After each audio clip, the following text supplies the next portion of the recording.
Australia has dropped a bombshell on Europe. Europe, which is already bleeding after sanctioning Russian energy imports, will be soon out of breath by this jolt.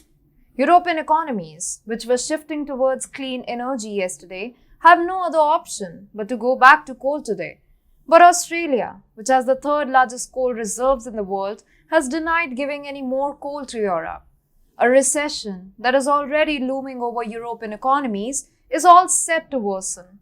Hello and welcome to TFI Global, the foreign affairs and geopolitical analysis arm of the TFI Media Group.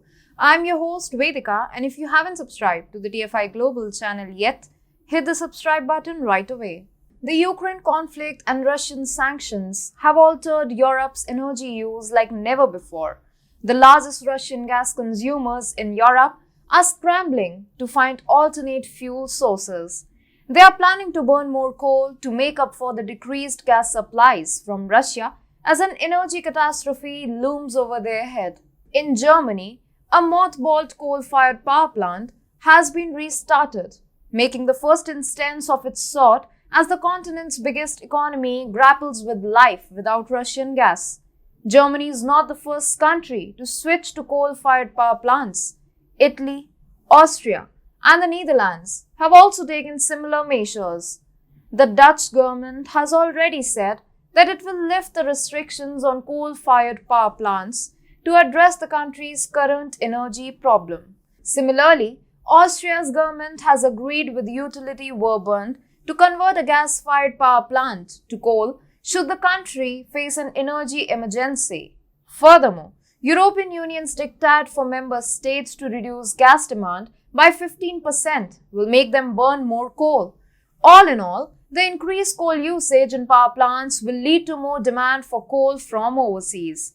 Europe, which imported almost 50% of coal from Russia, is actively looking for alternatives after placing an embargo on Russian coal. Australian coal exports to Northern Europe grew from 5.4 million tons in the first half of 2021 to 9.2 million tons in the first half of 2022. This is more than a 70% increase from 2021. Australia was one of the countries to which Europe had started looking to.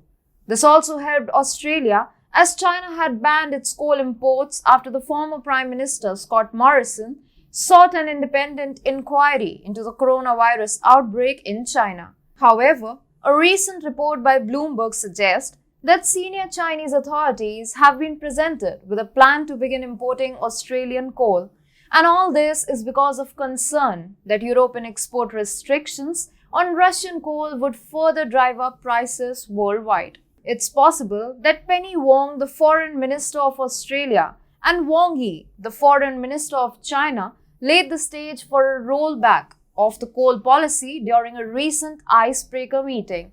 If Australia starts exporting coal back to China, Europe will be the sole loser. Pranay Shukla, Associate Director at S&P Global Market Intelligence, said that if the thaw between Australia and China on coal starts to break, Australia is expected to leave Europe and its allies with tighter coal supplies, who are already depending on Australia as an alternative to Russian coal. In recent weeks, concerns about an economic downturn have caused a considerable decline in commodity prices generally, but coal prices have remained high. With more and more countries looking for coal and with the winter approaching, losing Australia as an alternative will deal a heavy blow to the continent. Europe will have to find a new source for more than 40% of its total coal imports.